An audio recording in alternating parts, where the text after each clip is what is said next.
Good evening, everyone. I'm Helen Soslowski. I'm the events director for Oblong Books. I'd like to thank you all for being flexible and making the switch to virtual this evening. We didn't get as much snow as expected on our side of the county, but I hear from our guests this evening that you guys over in Litchfield County are pretty snowed up. So we made the best call we could with the information we had at the time, and very happy that we are here and able to celebrate the launch of Roxana Robinson's Leaving. I'd like to acknowledge our partners for the White Hart series, and they are the White Hart Inn and Scoville Memorial Library. And so happy book birthday, Roxana. In addition to this series, we have more great events with wonderful authors and books lined up this month, including best-selling author of the middle grade Amulet series, Kazu Kibuichi, and Lucy Sant with her new memoir, Joe Salas, and more. I won't list them all because it'll take me a long time, but you can find information on all of our events at oblongbooks.com. We have signed copies of Leaving that will be available for purchase in our stores or online, and I'll post the link to purchase books in the chat shortly once the event gets underway. We can ship books to you, or you can pick them up in either our Millerton or Rhinebeck store if you're local. So now to introduce our wonderful guests. Roxana Robinson is the award-winning author of 6 novels and 3 short story collections. I hope I have those numbers right, Roxana. Including, sorry? This is the 7th novel. Yes, the 7th novel. Your previous novels include Dawson's Fall, Barter and Cod, and others. Roxana's fiction has appeared in the New Yorker, Atlantic, Harper's, and many other publications. She lives in New York City and Connecticut and spends as much time as she can in Maine. She also teaches in the MFA program at Hunter College. Welcome, Roxana. Thank you. Joining us to conduct the conversation with Roxana this evening, we're delighted to welcome Dani Shapiro. Dani is a best-selling novelist, memoirist, and host of the podcast Family Secrets, which is now in its 10th season. Am I right, Dani? It is. Well, it's wonderful. Congratulations. Her work has been featured in the New York Times, the New Yorker, Vogue, and Time. And Dani has taught at Columbia and New York University and is the co-founder of the Sirenland Writers Conference. And she lives in Litchfield County, Connecticut.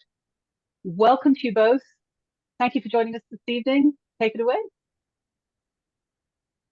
Thank you so much. And Roxana, it's such a treat to be joining you for the launch of your beautiful novel, Leaving. Wish we were in person, but this is pretty great too. And in a way, it allows more people to be able to join us, which is wonderful. I'm hoping that you can begin by reading a bit from the opening of Leaving so that we get to hear it in your voice. Thank you, Dani. It's a pleasure, as always, to be in conversation with you about books. This is a delight for me. I would love to read a little bit, and I'm going to read from the very start of the book. I never thought I'd see you here, Sarah says. Then she adds, but I never thought I'd see you anywhere. They're at the Opera House on the 2nd floor near the head of the grand staircase. He's facing her, leaning his hips against the railing, hands set lightly on either side. Beyond him, in the high open space of the atrium, hang the glittering crystal chandeliers, frozen starbursts. Below, people move up and down the broad red-carpeted staircase, hurrying but stately. They are mostly over 50. This is the 2nd intermission, and there is only so much time left to meet someone, eat something, drink something, void, before the caped ushers begin playing their little xylophones, the bright, tuneless melodies announcing the last act. She had known him at once. His younger face is still visible within this older one, though this one is creased now, hollowed here, fuller there. The same square shape, same bright brown eyes and wide brow, the same thick, light brown hair, though now not so thick. The same fierce vitality in the gaze. I always thought I'd see you somewhere, he says. He looks directly into her eyes. He'd always done this, looked straight into her, as though she were important. It had always unnerved her. You look just the same. She smiles, but shakes her head. You know what I mean, he says. You do. Your eyes. They had been close at one time.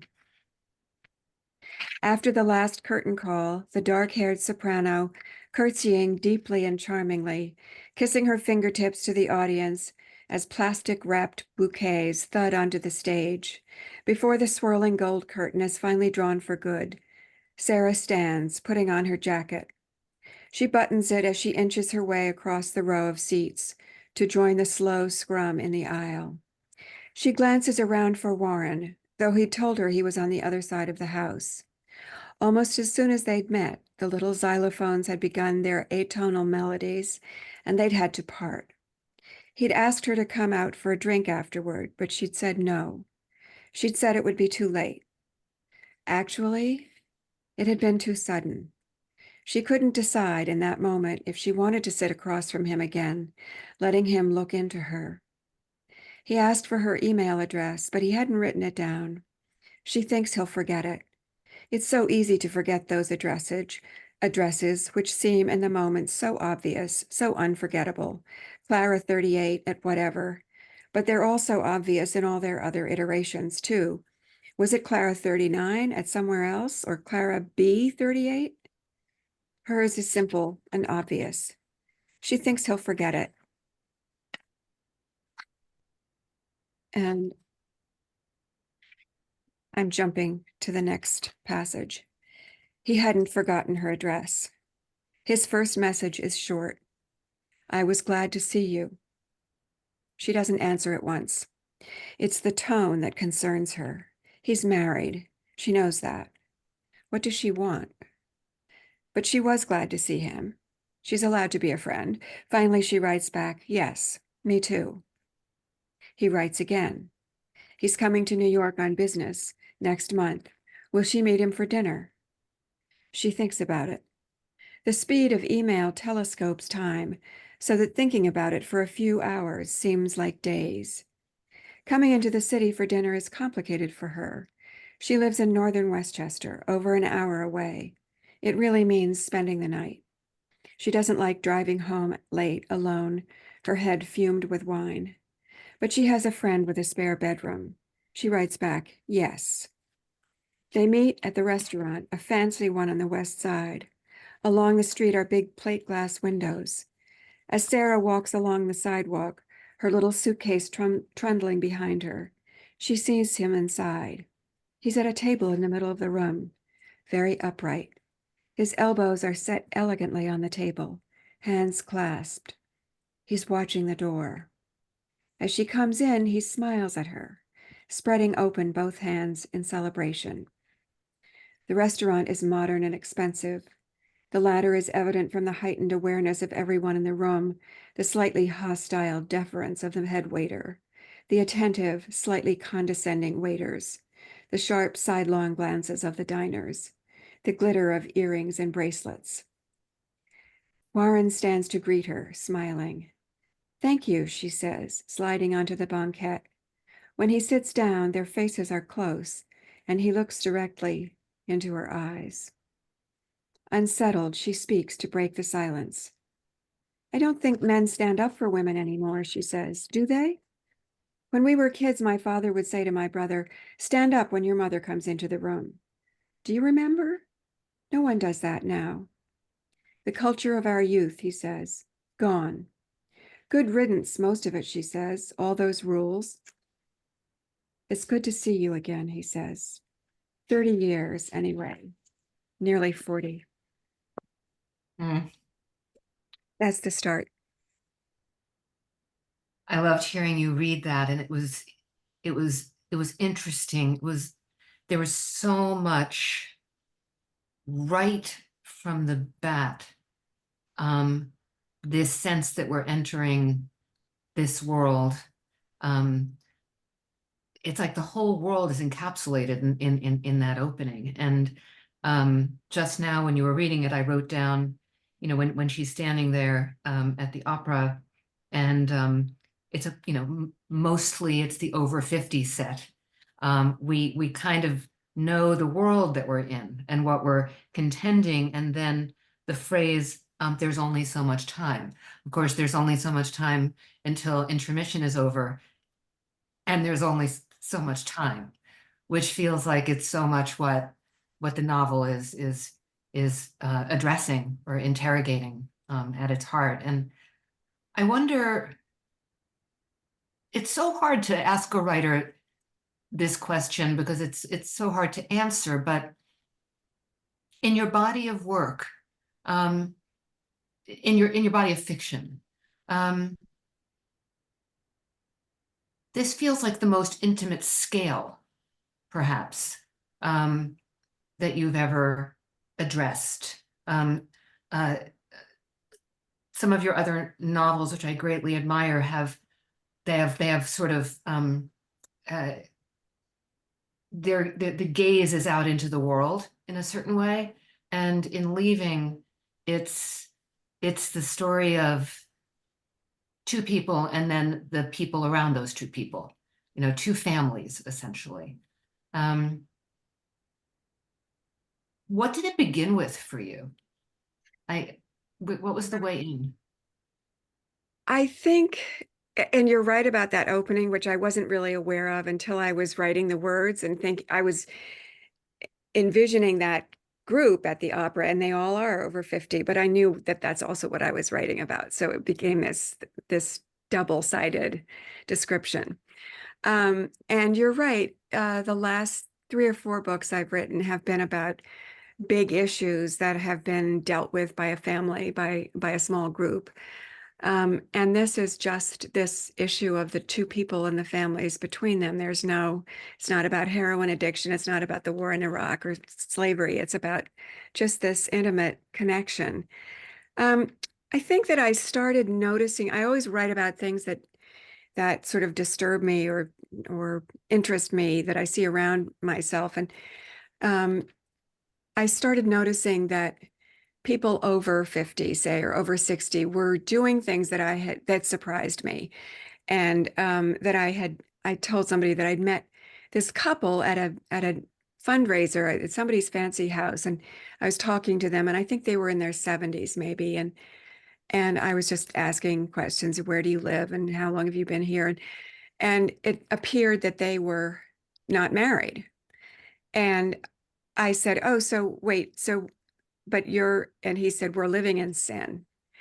And I thought, oh, and that, you know, the sexual liberation, which sort of liberated everybody from doing what they had to do for the last 200 years, what had been brought about by people in their 20s and their 15, you know, young people. But these were not radical young bohemians trying to shock the bourgeoisie. They were the bourgeoisie, and they had adopted this approach towards love and relationships and creating a home together. He said, you know, he said, there's no reason for us to get married. We're not going to have children. It would upset our children if we did. All the legal things are in place. And I thought, well, this is really interesting because the reasons that drive people towards marriage have now changed. So people in the second half of their life are doing different things than the things I had expected. So I began sort of noticing what was happening. And I was at a club in Boston at a, I don't know what, an engagement party or something. And I saw this older woman, much older. She was in her 80s, I think. And we were talking, and she said, you know, I was standing right here in this room when I saw Peter for the first time, and I fell in love with him right then. And I said, oh, that's so wonderful. What was he doing? She said, he was talking to so-and-so, and I knew at that moment I would marry him, and I did. And I said, that's so wonderful. And how long ago was that? And she said, 3 years. And I thought, okay, this is really interesting. So, you know, the fact that once you know, we all know the story of lovers in their 20s, that we've read that in many, many iterations. And we know the stories of the midlife crisis. But this is a different part of life when you've established some kind of pattern in your life. You have a place where you live, you have a job, you have colleagues, you have adult children, you have friends. And how much of that will you give up? When you're both 20, you both say, okay, we're going to go live in China for a year and then we'll see how it goes and we'll come back. But if you both have these deep connections, plus families that depend on you, it's a very, very different landscape. So that interested me. I wanted to write about that.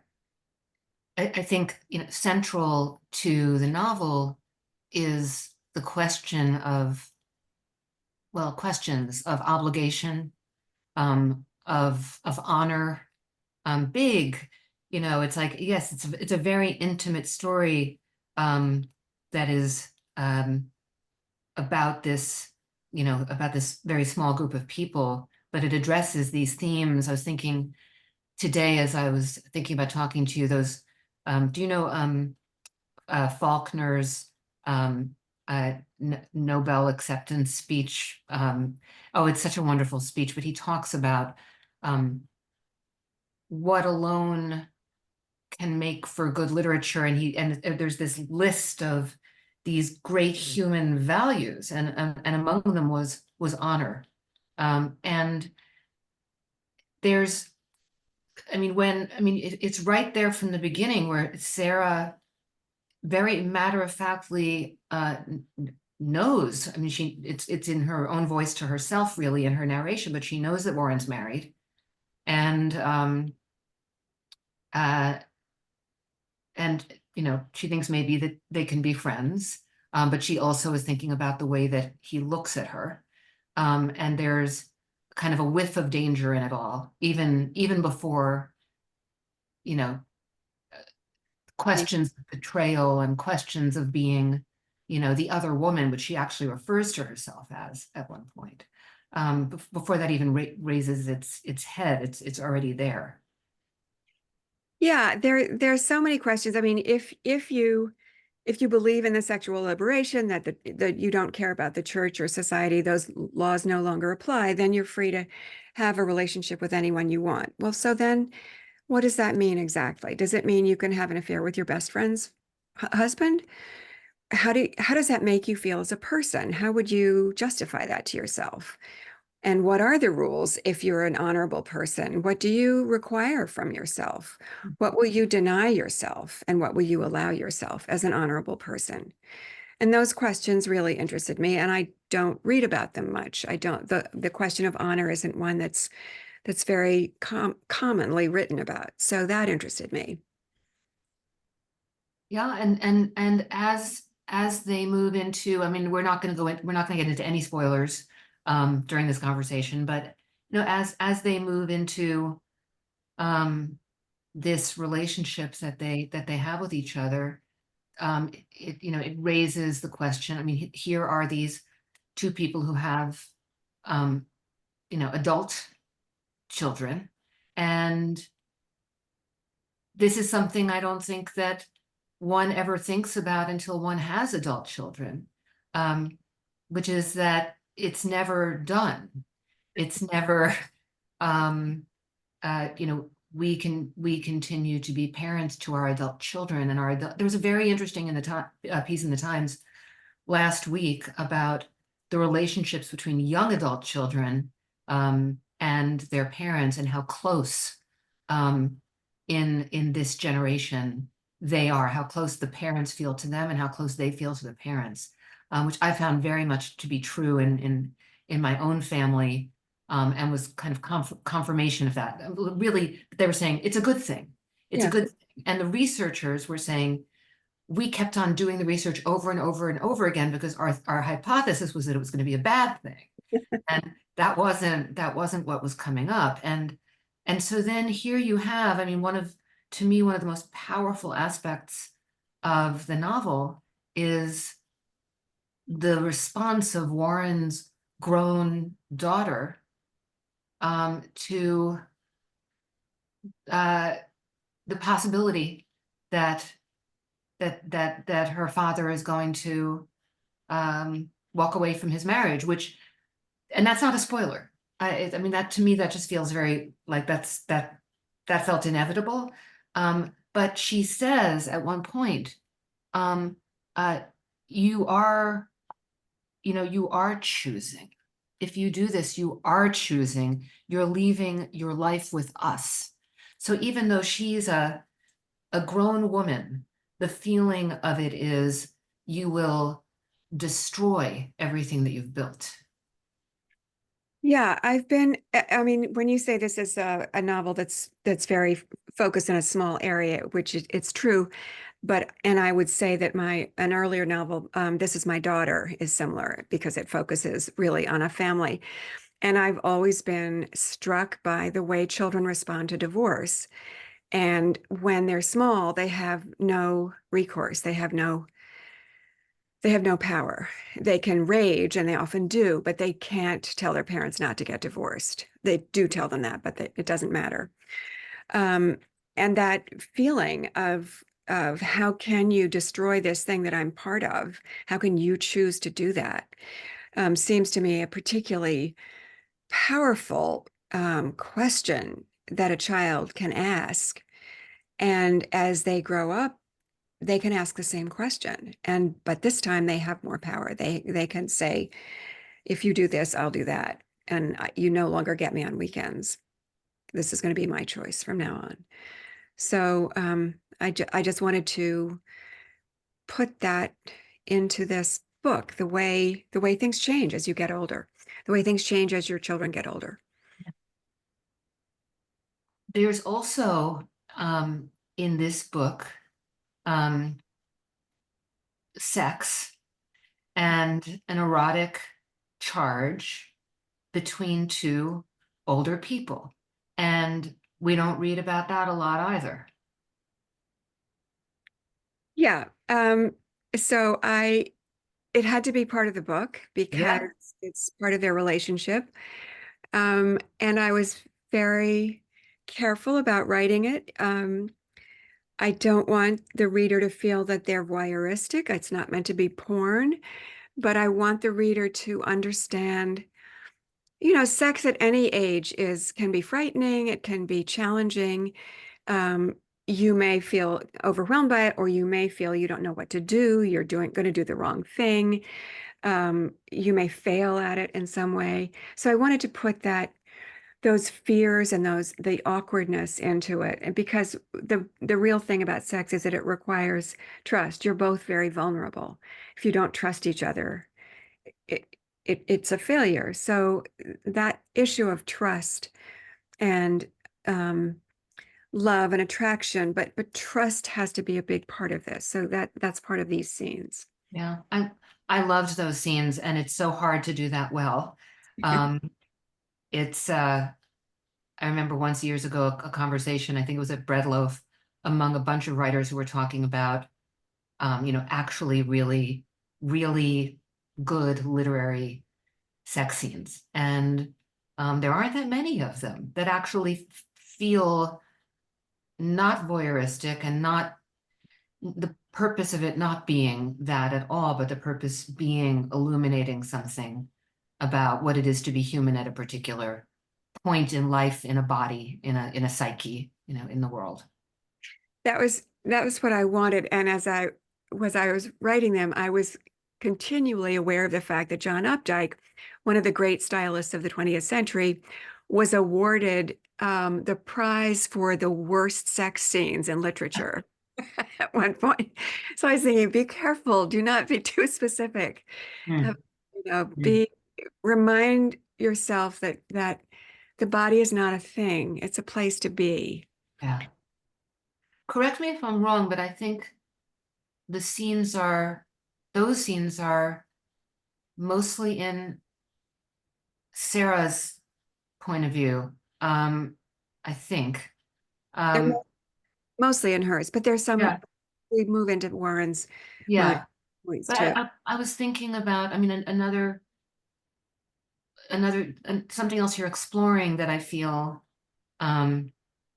is very not something I've read a lot about, something I think about, and something I think that many people are thinking about, is the idea of aging and visibility versus invisibility. And that really plays into those scenes and also into Sarah's sense of herself as a, you know, an older woman. And that, I mean, just today in the New York Times, you probably didn't see it because you've probably been busy with your publication, but there was a piece in the Times about designers casting for the runway models over 40, but not just like, not over 40 like 41, over 40 like between 40 and 80. And it feels like there's something happening culturally right now that your book is very much going to be in conversation with, that has to do with, you know, what happens when this generation of people who are used to being very visible, you know, who never ascribed to the, you know, going gently into that good night notion of, you know, or appropriateness, or how you're supposed to be at a certain age, how you're supposed to dress, how you're supposed to act. And it's there right from the very beginning of what you read to us, which is that he sees her and she's being seen. And she hasn't been seen in a while. Yeah, and she doesn't want to be seen particularly. She's not trying to be seen. And so it's unsettling for her to face Warren again because he does see her. Everything you say is true, absolutely true. And once you get to be, I don't know, 50 or so, you start realizing that you don't get looks on the street, or the looks you get go right through you. You're not the person that you used to be, which you aren't, but you're used to being that person. So it's a surprise. So yeah, the scenes when sex is involved, you are at your most vulnerable, at your most stripped, and without any protection. So that's kind of the ultimate aspect of that, being seen or being invisible.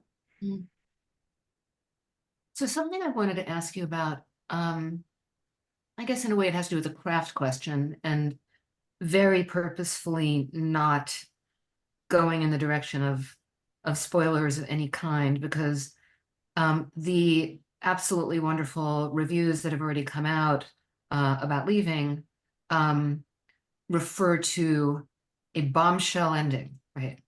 And we're not going to discuss the bombshell ending, but I'm curious whether you knew as you were writing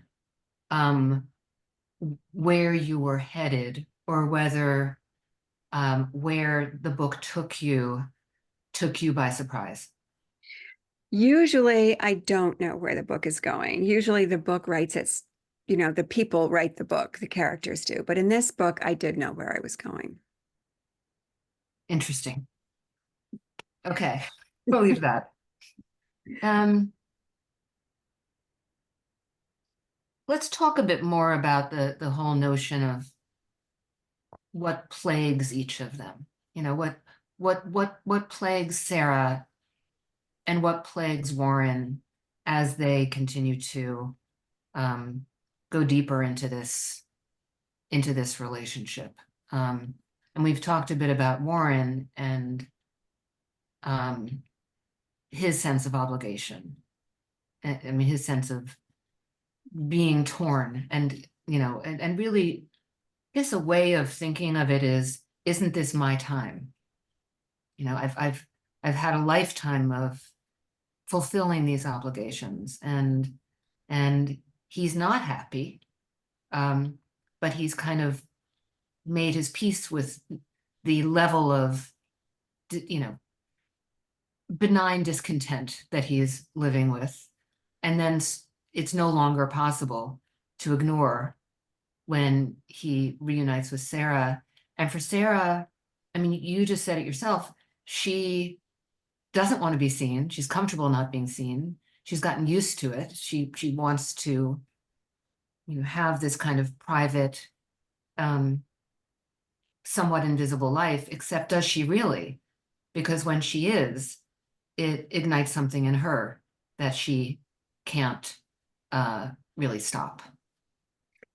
Yeah, it's about one thing I wanted to go back to is you're saying we shall not go gently into this night. Cindy Sherman has a new exhibition of works of her self-portraits, and they're all grotesque. The face is distorted, and she says, "I am not going gently into old age." So Wow. really interesting. So yeah, both of them have lives that are very comfortable when you meet them at the opening of the book. Sarah is a sort of an art curator, works at a museum, a local museum. Warren is an architect, very happy, um, very productive, very successful, living in Boston, has a group of people in his office that he's very comfortable with. He's been married to Janet for 30 odd years.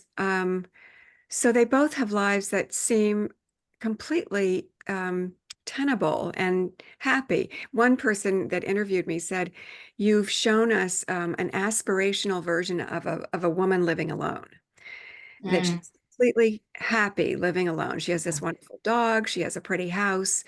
She has a beautiful place to walk. She has a job that she likes, a daughter that she loves, a son that she loves." So, which was interesting. I hadn't thought about it that way, but yes, Sarah's happy, and she's not looking for a partner. She doesn't feel half empty.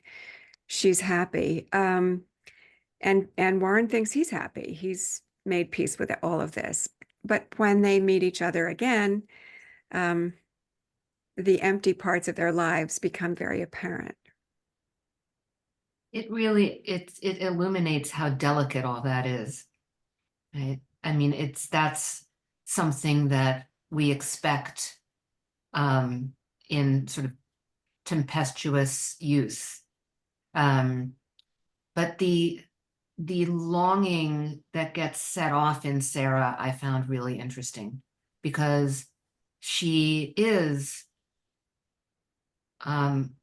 exactly that, a kind of independent, content, fulfilled woman who doesn't need a partner.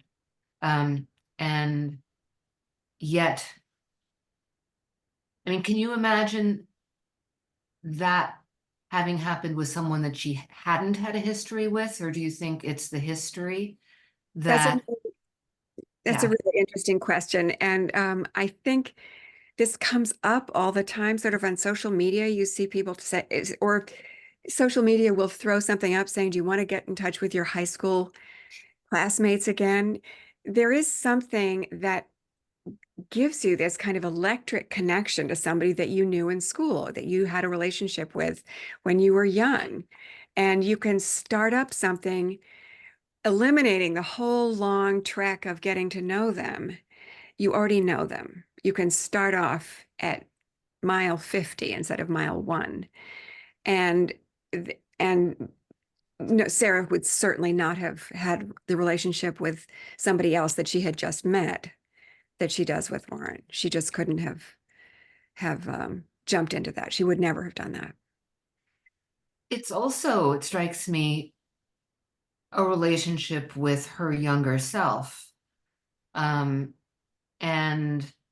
when someone does reignite something that's from the past, there's this kind of direct line to that person who was that age and had that reality and that visibility and those feelings. And so I think for both of them, but for Sarah in particular, that feels like something that's very alive for her, is all the selves we've ever been are always, they're always around.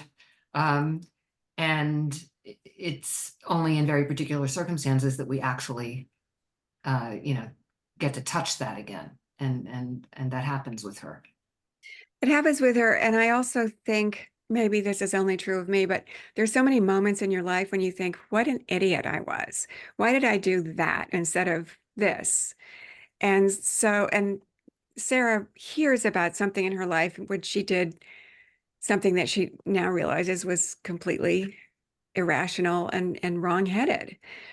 So that becomes part of a sort of an irresistible force in her, a chance to redo something that she did wrong the first time. But Mm. yes, our earlier selves are around us all the time, asking us, suggesting idiotic maneuvers or reminding us of how stupid we were last time around.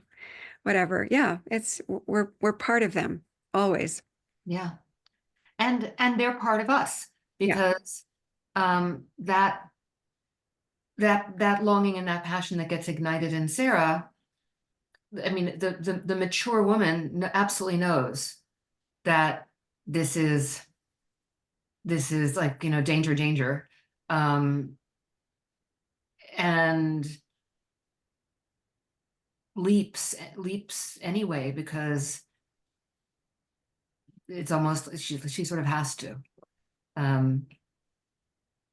Yeah. She feels she does have to. Yeah. It's Yeah. a part of her life that becomes necessary. Yeah. And they both, there's an air of inevitability to just about everything that happens between them. So I think maybe if we have questions, is this a good time to open it up to questions? Yeah, that sounds good. Yes. Yeah, we have a few questions. Now's the time to put them either in the chat or there's a Q&A module at the bottom of the screen if you'd like to.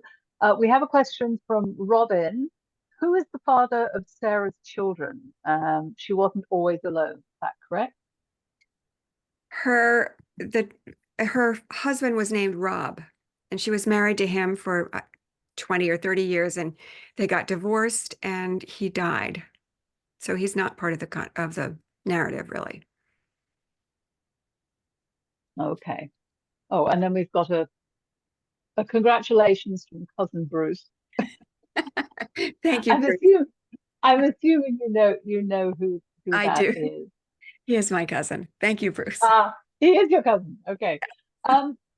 So don't be shy. Come on, people. We'd like some questions, please, from those of you who've read the book. And if you haven't read the book, give us some questions. I have a question for you, Roxana, and that is: are all the characters in the book, completely? I suppose it's a silly question to ask a writer. Was they completely pulled out of the ether, or do any of them bear any resemblance to experiences you had in your own life, or people that you knew, or anything like that? That is a hard question to answer. There's a wonderful quote. I think it was Elizabeth Bowen who said, no physical fact is ever made up. You may make up the character, but however you describe something is something you've seen. So the characters are a mix of that. Some of them are people I knew once and put in the book. Some of them are faces that I've seen. They're mixes. And Right. sometimes we don't know, right? Like sometimes really it's sort of, we even, and by we, I mean novelists, I kind of come to understand later, oh, maybe that's where that came from. Yeah. As opposed to sitting at your desk and thinking, oh, I'm nailing this particular physical description of this person, or, yeah. I mean, there's also really wonderful social observation, even in just that little passage that you read at the start of this conversation, what that kind of restaurant in New York City looks like, in this very, very deft, there's a few brushstrokes, and we're there. And I think we're there whether we've ever walked into a restaurant like that or not, which to me is the not the challenge, but the best way to create those kinds of moments is, it's not an insider's view. In a way, it's an outsider's view, because at that very moment, Sarah is an outsider and she's wheeling her little suitcase and she's getting ready to go in there, and Warren is the consummate insider, and even his elbows on the table are elegant. He's more comfortable than she is in that moment. That's a good observation. Yeah. He's in charge and she's the outsider coming in. So again, she's very vulnerable. And so when she walks into that restaurant, all of those elements are important to her. The way the maitre d' treats her, the way the waitress treats them, whether, all the attributes of a fancy restaurant are there, but they are manifested in things like the way the other people cast sidelong glances to see who you are. Are they wearing jewelry? It's all part of that atmosphere. So it's fun, but it's also a little off-putting for Sarah. Well, and her emotional state is being revealed to the reader by the way she's experiencing that moment. Very good point. Yes. We have a question here from Daphne Trotter. To what extent is a love for a person in one's past really a love for one's own past self? That is a really good question. I think certainly your own past self is present in it, and you are yearning for a moment in your past when you were happy. There was a wonderful interview in the New York Times in the 1997, I guess, whenever the Soviet Union broke up, and reporters were first allowed to go into Russia and talk to people. And some journalist went into a remote part of Russia and was talking to people who remembered the Russian Revolution. And he said, so what was it like, the Russian Revolution? And they said, it was better. And he said, it was better. It was better before the revolution under the Tsar and the pogroms. Yeah, it was better. And he said, why was it better? And they said, because we were young. Mm, Oh, I love So that. there is that. Whatever happens to you when you're young is something you kind of yearn for, even if it turned out badly. But I think there's something more in it than just yearning for that, your younger self. I think you're also responding to something now that you responded to then. Well, and maybe you're yearning for wholeness, right? Yeah. Like we there's this wonderful body of work by this photographer, a Japanese photographer who photoshopped images of her adult self into childhood photographs. And they're so haunting if you look at them as a whole, because never is there a moment where the adult and the child actually touch. Mm. They can't touch, but the adult is kind of there hovering. And, I think that sense of wishing that one could impart to that younger self some of what one knows now, and wishing that that younger self could give the self in the present some of the, better parts of being that younger self. It's like a dance. Yeah. Jim Bourne asks, why did you choose the present tense? The tenses move back and forth in this book whenever something is happening. So the opening is the first time Warren and Sarah see each other since they last broke up 35 years ago, whenever it was. And then when there are flashbacks, those are told in the past tense. And then as their relationship keeps going, that's always in the present tense. And the past images are told in the past tense. It's just a way to keep those things straight. Thanks. I think Carl Little asked if any part of the book takes place in Maine, and yes, the answer is it does. Deborah asks, I don't know whether you have adult children of your own, but if you do, how did they react to the book? I have one adult child of my own and two adult stepchildren, and none of them have read it yet. So I'll have to get back to you on that.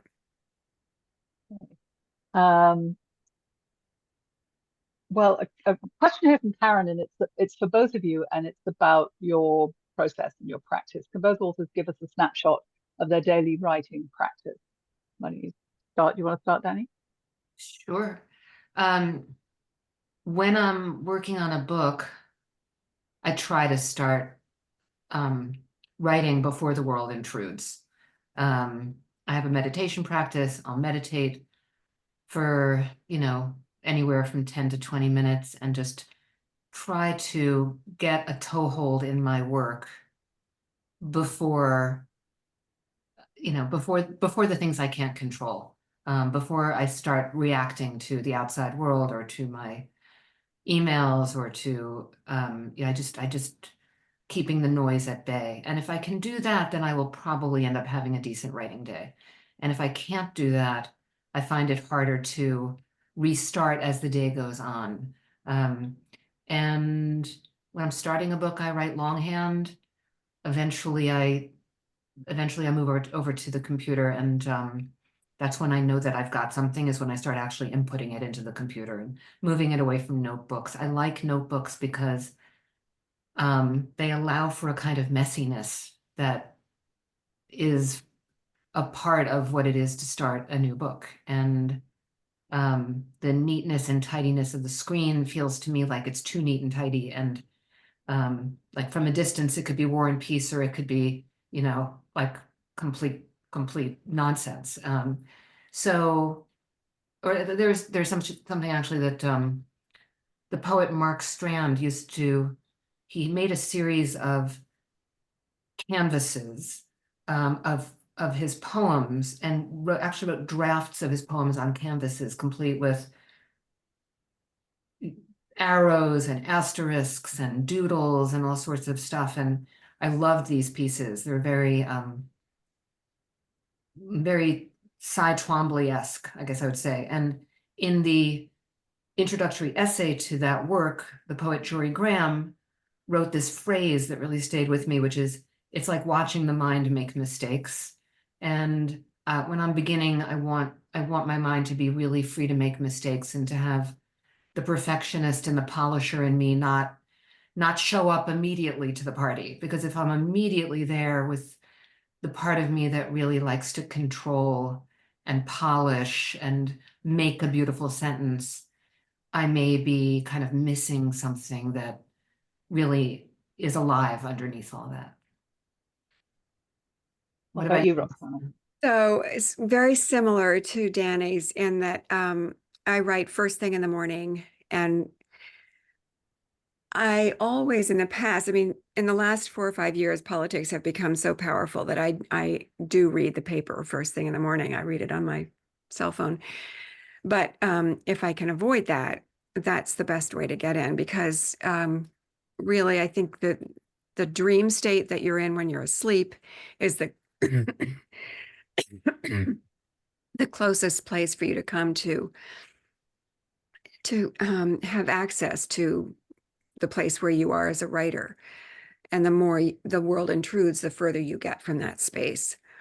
I don't write in longhand. I start on the computer. I moved to the computer when I wrote the book on Georgia O'Keeffe, because there were footnotes and there were so many things that I had to keep track of. I sort of gave up the typewriter. Excuse me. But I make many, many drafts. I start each chapter at the beginning of the chapter. I don't start where I left it off yesterday. I start over again at the beginning of the chapter. So each chapter is rewritten dozens of times. And the first paragraph, the first sentence of each chapter is probably written, I don't know, 70 or 80 times over and over and over again. It's just like polishing something with sandpaper and just getting it smoother and smoother and smoother and smoother. So by the end, you can slide right through that paragraph without wanting to change it. But the computer is very tempting to make changes. There's Flaubert wrote famously that to his lover that he had spent all morning adding one word to a paragraph, and he said it, and he spent all afternoon taking that word out of the paragraph. So it's possible to get too fussy with the material, and it's hard to know when that is. You want it to be perfect, and you hope you've got it to the perfect point, and then you can leave it alone. It's so tricky too, isn't it? Because when you reread again and again and again, I also really relate to your process. When you reread again and again, it can start to assume an air of inevitability. It's like that has to be the first sentence because I've read it 60,000 times, so it feels just like it's just embedded. And to to continue to have the capacity to shake that up and be like, well, maybe, no, what about this? And to continue to do that even when you're pretty far along in a process is, is I think so important to be able to do, because and I see it with students all the time, right? It's like it becomes it becomes something that feels like it can't be changed. Mm-hmm. I You have a want question. to feel that at some point you want it to have a heft to it so that you don't have to go back and say, well, maybe there should be one more person in this family. You don't want Right. it. Well, that's the Penelope weaving and unweaving. Right. Yeah. I have a question for you. Is place, and it goes to the question about Maine that came up. How important is place to you in terms of where you actually are? You know, whether it's in Connecticut, in Maine, and in the city. How much does that impact the work that you're doing? I'm just letting my dog out. Hold on. Okay. Hear my puppy barking downstairs. Yes. I can't hear it. I apologize. Place is enormously important to me, but in the very beginning, when I started writing, I felt that I didn't want to be identified as a writer from whatever, one particular place, country or county or town. So I always wrote about very specific locations, but not identifying them by Bucks County, where I grew up, or Litchfield County, where I now live. Maine, I always felt comfortable writing about, and I've said a lot of work there. Partly because it's wonderful and I love it, and also because since I'm not from there, it's kind of a safe place for me to locate myself in my writing. So it's very important, but not because I identify with a particular town and I want to be known as the writer from that town. But the place that I describe, I want to be so clear and so specific that you feel that you've spent years there. Mhm. Mm. There's a question here from Mariana. Does Sarah in the book have girlfriends who volunteer their opinions to her about this relationship with a married man? Really good question. Yes, she does have one friend, and she discusses this with her. And her friend tells her about the time that her own husband had an affair with another woman. So she's very aware of how this would play out among friends. Interesting. Inga Heckel asked the question, how did you decide on Bloomsbury as opposed to British watercolors as the subtext for Sarah, since her artistic considerations seem to be an important part of her life? So really good question. Maybe partly laziness, because I am a huge Virginia Woolf fan, so I know a lot about Bloomsbury and the members of that group, and Duncan Grant and Vanessa Bell and Clive Bell. All of those people are very familiar to me. So that was a very easy world to bring into the book, and one that I know and love. The British watercolors, I had a great fun in researching those and looking at them and meeting them for the first time. But if I was going to have Sarah take a trip into an artistic realm, it was going to be one that I knew myself very well. So it was going to be Bloomsbury. Daisy says that she has not read the book yet, but she was struck by your description of at the opening of the opera, and said it reminded her of the opening of The Age of Innocence. Were you thinking of that at all when you were writing? Great question. And yes, there is a scene, there's a wonderful scene in The Age of Innocence that I did think about. And The Age of Innocence is mentioned in the book. At one point, Sarah's reading it and thinking of the characters in it. Yes. Yeah. And opera is a big presence in a lot of 19th century books. It's in Madame Bovary, it's in Anna Karenina. It was a really important cultural part of the social landscape in the 19th century. So it was one that I enjoyed bringing into the 21st century. Lisa asks, she also says she looks forward to reading Leaving. If there was a piece of music or a piece of art that would bring us closer to Sarah and Warren, what comes to mind? Another really good question. There are a number of, as we've just been talking about, there are a number of books and paintings and operas that are brought into the book that are important to Sarah. Tosca is where the book opens. Bloomsbury, Virginia Woolf, Duncan Grant, Vanessa Bell are all present in it. The To the Lighthouse is part of the book, so there are a lot of sort of cultural references in it. Robin says within seconds of beginning to read, she was reminded of This Is My Daughter, and she wonders, did you set out to return to what Dani called the more intimate scale? Was that your intention, and what impelled you to do that? Well, maybe Robin wasn't here in the very beginning when I was talking about how I just started noticing people around me were doing Right. things I hadn't expected. So I wanted to write about people in the second half of their lives. And yes, she's right. It reminds me of This Is My Daughter. It's a much smaller, narrower scale, maybe more focused and more intense than some of the others, but a smaller group of characters. And it's no longer dealing with such enormous global issues like war in the Middle East or the environment. So it's much more focused on a small group. And this was something I wanted to examine, and it didn't allow me to go any further. It was simply a question of, as Dani has said, moral obligation, honor, integrity as a person, just within the confines of your family, your own small circle. What does that mean? I think we have time for one more, and Lara has asked an interesting question. Which, first of all, she says congratulations on the launch of 14 Days as well, Roxana. And she asks, at what point do you know if an idea is a short story or if it's going to be a novel?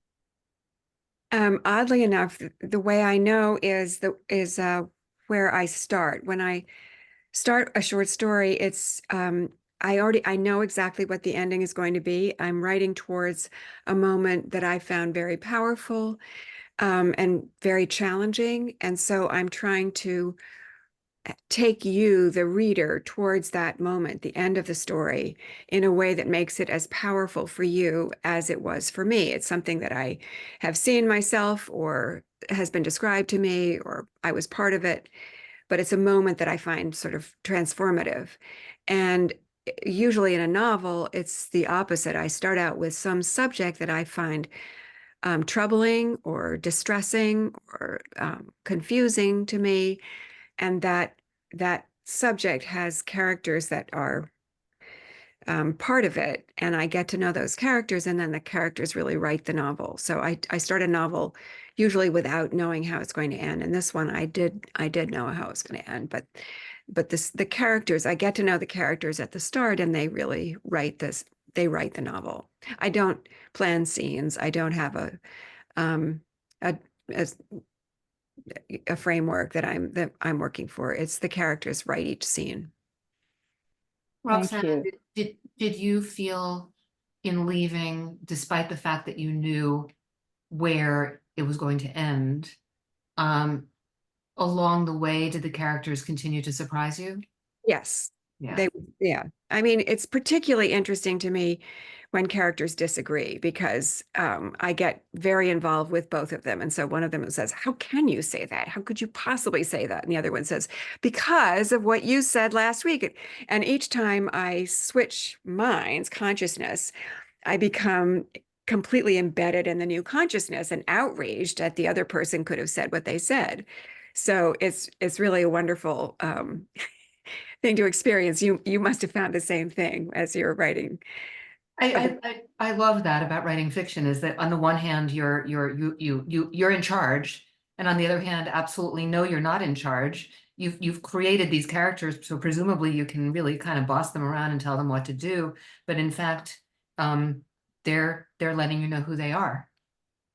Totally. When I wrote my first book, and I told my husband, Tony, who's on this call, so I'll be very kind, that I was writing a book. And he said, well, do you have an outline? And I said, no, do you think I should have an outline? And he said, he's a lawyer. And he said, if it were me, I would have an outline. And I thought, he's right. He's right about that. He's done these big jobs and I haven't. So I'll make an outline. And I made an outline and I said, this is chapter 1 and chapter 2, and here's what's going to happen.